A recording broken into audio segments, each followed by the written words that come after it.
வரலாறு காணாத வெப்பநிலை ஐரோப்பா கண்டத்தை உலுக்கி வருகின்றது. குளிர்கண்டமான ஐரோப்பாவில் இப்பொழுது எங்கும் வெப்பம். எல்னினோ மற்றும் உலக வெப்பமயமாதல் காரணமாக இந்த 2026 நடுப்பகுதியில் வெப்ப அலைகள் ஐரோப்பாவினை தாக்கி வருகின்றன.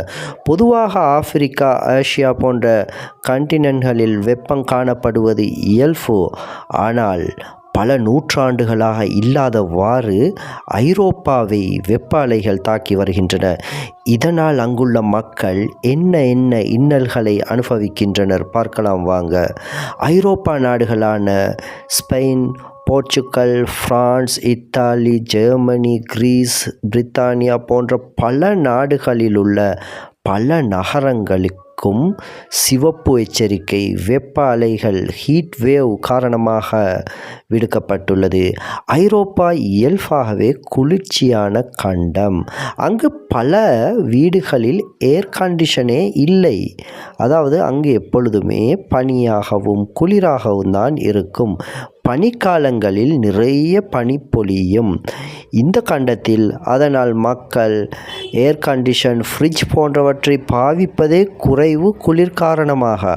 அப்படியான ஒரு கண்டத்தை புரட்டி போட்டுள்ளது இந்த வரலாறு காணாத வெப்பம். வீடுகளில் வெப்பத்தை வெளியேற்றுவதற்காக குளிரை வெளியேற்றுவதற்கான, குளிரிலிருந்து தப்புவதற்கான விடயங்கள் தான் வீடுகளில் உண்டே ஒழிய வெப்பத்தை வெளியேற்றுவதற்கான சிஸ்டம்கள் அவர்கள் அமைத்திருக்கவில்லை. இதனால் மக்கள் பரிதவிக்கின்றனர். இலங்கை, இந்தியா, ஆப்பிரிக்க நாடுகளை பொறுத்த வகையில் அங்கே வெப்பம் அதிகமாக காணப்படும்.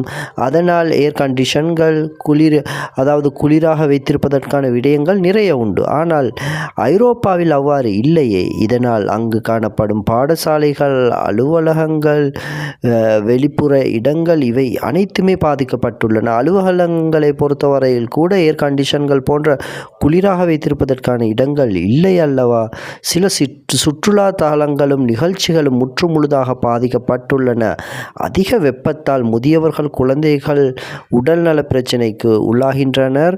1000 பேர் வரை இப்பொழுது மரணித்துள்ளனர். வெப்பத்திலிருந்து தப்புவதற்காக அவர்கள் குளங்குட்டைகளை நாடி அதனால் பல உயிர்களும் பறிபோயுள்ளன. ஹீட் ஸ்ட்ரோக் எனப்படும் இதன் காரணமாக இதய பிரச்சினைகள், நீரழிவு போன்றவை கூட அதிகரித்து வருகின்றன. வெப்பத்தால் காட்டு தீ அபாயமும் வந்துள்ளது. வறண்ட காடுகள் சிறிய தீப்பொறி வந்தால் கூட தீயாக மாறுவதற்கு தயாராக உள்ளன. விஞ்ஞானிகள் என்ன கூறுகிறார்கள்? மனிதனால் உருவாகும் காலநிலை மாற்றம் எல்னினோவுடன் இணைந்து இந்த வெப்ப அலையை, ஹீட் வேவ்ஸை உருவாக்கியுள்ளது.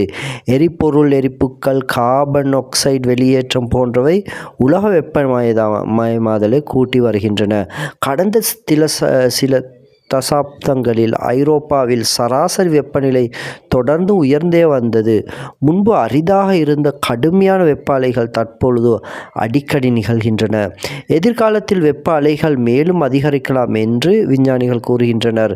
நகரங்களில் மரங்கள் வளர்த்தல், பசுமைகளை அதிகரித்தல், புதுப்பிக்கத்தக்க ஆற்றல்கள் பயன்பாடு மற்றும் கார்பன் வெளியேற்றத்தை குறைப்பது முக்கிய தீர்வுகளாக இருக்கலாம். உலகில் எந்த ஒரு பகுதியிலும் காலநிலை மாற்றம் ஏற்பட்டால் அதன் தாக்கம் மற்ற நாடுகளுக்கும் பரவும். அதனால் இந்த ஐரோப்பாவின் பிரச்சினை மட்டுமல்ல, உலகம் முழுவதும் உள்ள பிரச்சினை.